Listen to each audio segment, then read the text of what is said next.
लम चले रहते जी बोलिया मिठाई पहुँचने बाबा के जी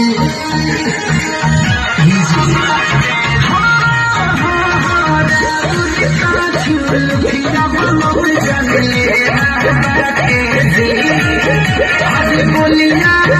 मिठाई पहुँचने